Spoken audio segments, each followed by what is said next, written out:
And my concern is focused on those students who end up in debt and with no degree. That's the worst possible combination.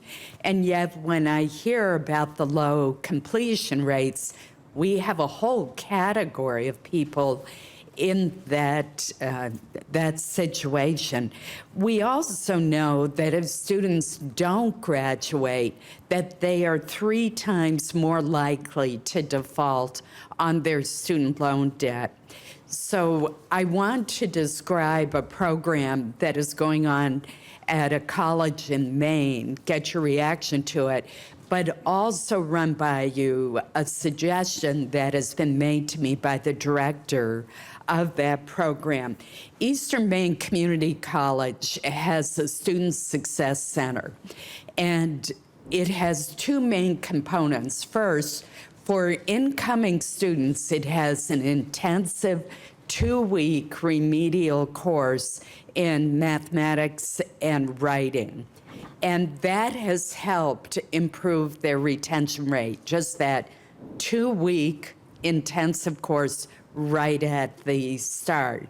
Second, for ongoing purposes, there is a Student Success Center where students can come for peer mentoring, for tutoring, for counseling, for small grants that may help them out if they're having childcare problems or transportation problems.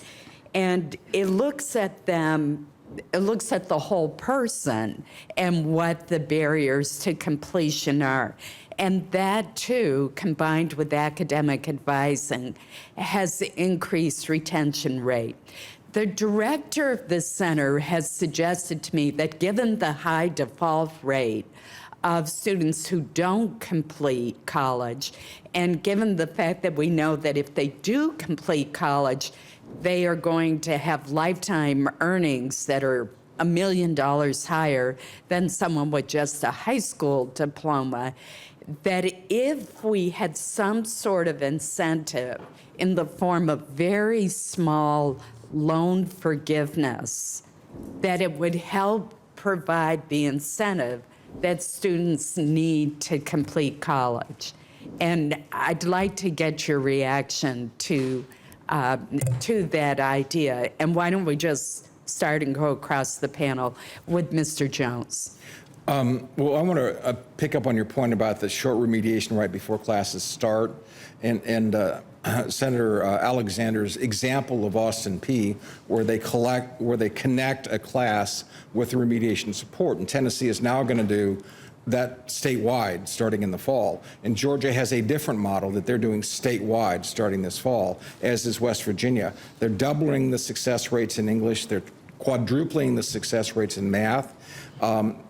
You provide in the Pell program money that is used for remediation. You could strengthen that by encouraging that money to be used in programs like you suggested in Maine in that fashion, or programs they're doing in Georgia or they're doing in Tennessee, and you'll get more bang for your buck, more success than traditional remedial programs that are unconnected. Dr. Rawls. Well, I believe your comments illustrate there's no one magic bullet, and we have to do all of these things. So things such as how we look at remediation or developmental in that regard. I think we all know that for many students, we were over-medicating them. We can accelerate them through, but then there's a number of students who come to us who haven't learned the material the first time through. They've only been exposed to us. We haven't found the secrets to those. We know that mentorship and having students in cohorts makes a difference. They need that type of support. We have to create that. We also have to create structures, though, that are not so complex and complicated, sometimes that don't give them as many options, because often they don't do optional as well. And then finally, I think your comments are right on about many of our students, I'll go back to the working students, they live on the edge. And sometimes one of the most heartbreaking things I used to see as a college president is a student who would drop out 2 weeks away from completing because their transmission died. Those are the realities that they face, and we have to have ways of helping them get to that finish line, which is often not just motivating them, but giving them some resource to get to that finish line. Dr. Rennick. The ideas that you are suggesting, I think, are wonderful. Our approach to getting students off to a great start is slightly different. We have a summer academy for the most at-risk students, and they attend the 7 weeks. They're taking bachelor's level courses, but they're getting the kind of remedial support on the perimeter.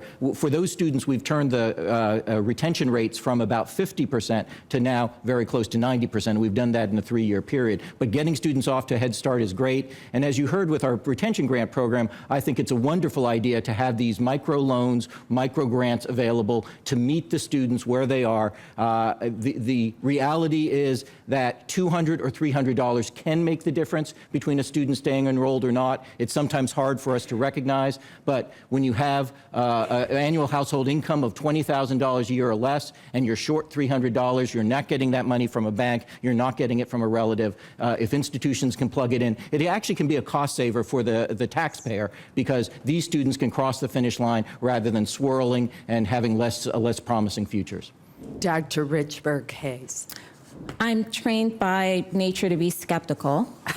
But with that said, the program sounds very interesting. A lot of the components seem to be based on research. There's some support for individual components. Yet, I would be concerned that this program is not necessarily one that could fit all. So as we said here, there's targeting that needs to be involved and some reflection of what student supports are needed for different types of students. In addition, it seems that the engagement nature of this program would be something that would need to be shored up in order to make sure that the students who needed it most were the ones who were actually participating in the student success centers. We've actually done random assignment evaluations of student success centers, and they work when students attend. I would also say that in terms of the solution of providing loan forgiveness, there has been some rigorous research that suggests when you have a loan forgiveness program, you can generate the desirable outcomes that you'd want, but the structure of such programs really matters. So pulling in behavioral concepts and being very privy to the incentive structures in place is very important. So I would just say that these are the types of ideas that really warrant themselves to be studied in order to determine unintended consequences before they're scaled up and required and mandated as policy. Thank you. Thank you, Senator Murphy.